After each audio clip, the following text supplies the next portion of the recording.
오늘 하루도 너무 수고하셨습니다. 안녕하세요. 타로TV 모범수입니다.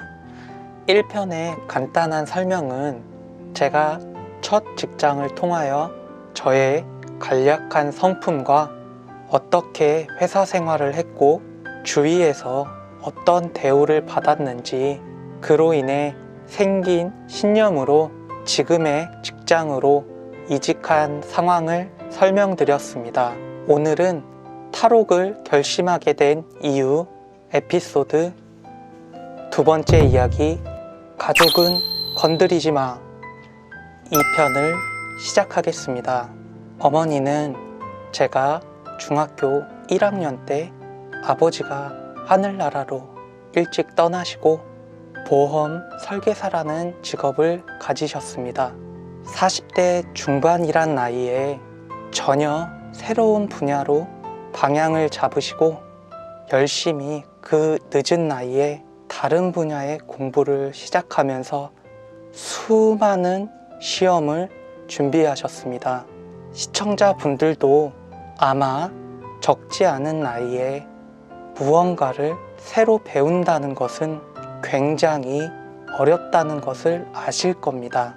제가 추후 어머니의 이야기는 따로 준비하겠습니다. 그런 어머니의 수고 때문에 누나와 저는 잘 자랄 수 있었습니다. 어머니께서 애비 없는 자식이라는 말을 듣지 않게 하기 위해 무척이나 엄격하게 키우셨습니다. 사실 어머니의 체구는 굉장히 작으십니다.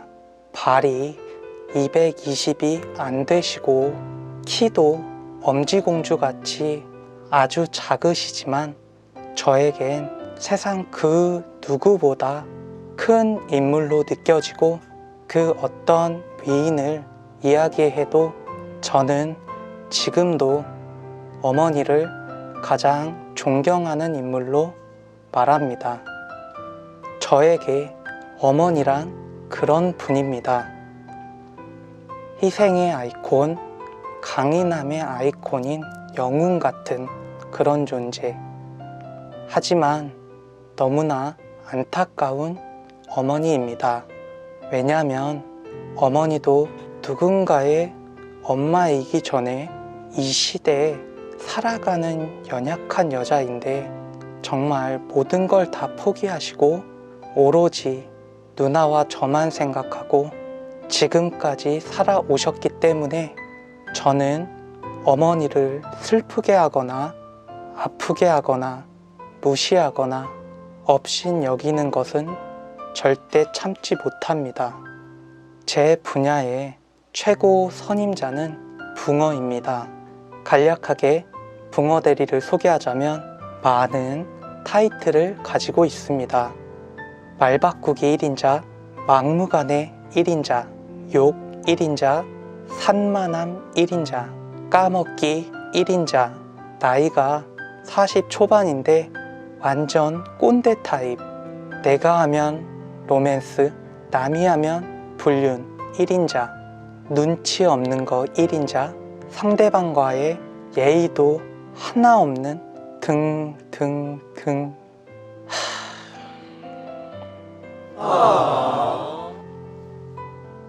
더 많지만 여기까지 하겠습니다. 간략한 붕어 설명은 여기 링크에 들어가시면 들으실 수 있습니다. 저는 2년 동안 저런 대우를 수없이 당했기 때문에 그냥 선배 대우만 해줘야겠다 생각했고 선배로서의 대우만 지키고 있었습니다. 저로서는 신념을 저버리지 않는 마지막 마지노선이었습니다. 붕어 대리는 남편과 아들의 보험을 들기 위해 10일 정도 이것저것 알아보고 있었습니다.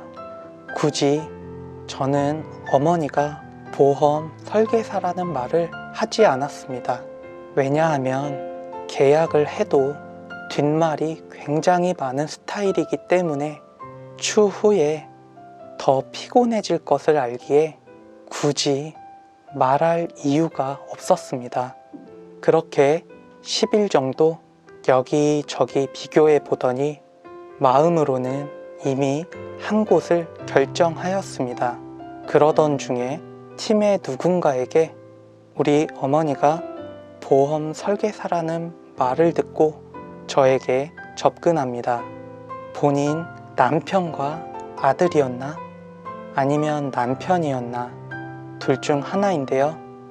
저에게 어머니한테 말해서 얼마 정도 나오는지 뽑아달라고 해.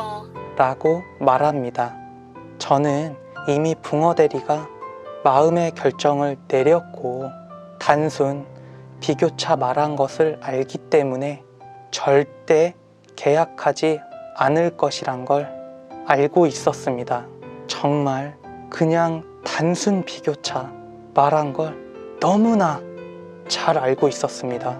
보험이라는 것이 그냥 주민번호와 몇 가지 사항만 컴퓨터에 탁탁 입력한다고 해서 견적이 한 번에 쭉 나오는 것이 절대 아닙니다. 각각의 고객의 상황에 맞게 고려하여 최대한 효율적으로 견적을 내는 것이기 때문에 결코 그냥 흘러가는 말로 어머니 보험하신다면 견적 한번 뽑아줘. 이렇게 쉽게 얘기할 건 아니라는 겁니다. 그날 집에 와서 어머니께 말씀드렸습니다. 회사에 붕어 대리라고 있는데 엄마, 절대 이 사람은 계약할 사람이 아니니 엄마 힘들게 공들이지 말고 가볍게 그냥 견적만 뽑아주세요 라고 말씀드렸습니다. 왜냐하면 어머니도 본인 일로 바쁘신데 이런 쓸데없는 부분까지 신경 쓰이게 하고 싶지 않았습니다. 하지만 어린 두 자식을 아무것도 없이 여자 홀몸으로 키우신 분입니다.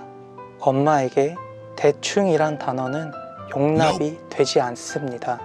늘 완벽에 가깝게 정직과 신뢰를 바탕으로 살아오신 분이라 3, 4일이라는 시간을 더 들여서 약관에 알아보기 쉽게 형광펜으로 밑줄도 그으시고 별첨을 손수 첨부하여 이것저것 알기 쉽게 설명을 수기로 적어주셨습니다. 계약이 되지 않을 것을 알지만 단지 아들의 직장 상사라는 이유 하나만으로 꼼꼼하게 타회사와의 비교를 통해 엄청 상세하게 설명을 적어주셨습니다. 왜 이렇게 서류상 상세하게 수기로 적었냐면 보험이라는 것이 사실 직접 만나서 설명하는 것이 이해도 빠르고 전달하기도 쉽지만 붕어 대리는 만나지는 않는다고 했거든요. 그렇기에 어머니는 그 모든 설명을 수기로 약관에 별첨하며 적어야만 했습니다. 저는 그 모습을 3, 4일 정도 퇴근하고 오면 어머니가 항상 저녁에 한두 시간씩 앉아 작성하시는 모습을 보았습니다. 중간중간 계약 절대 안 할 사람이니까 너무 자세하게 하지 말라고 몇 번을 말씀드렸으나 어머니는 반복하고 반복하며 성심성의껏 알아봐 주셨습니다. 그렇게 완성된 두꺼운 약관을 어머니로부터 건네받고 저는 출근을 하게 됩니다. 오늘은 여기까지 말씀드리겠습니다. 아마 세상 모든 아들, 딸들은 부모님 이야기를 할 때면 항상 마음이 뭉클해지는 것 같습니다. 사랑은 표현하지 않으면 모릅니다. 오늘 부모님께 사랑의 표현 한번 어떠신가요? 이상 타로TV 모범수였습니다. 감사합니다.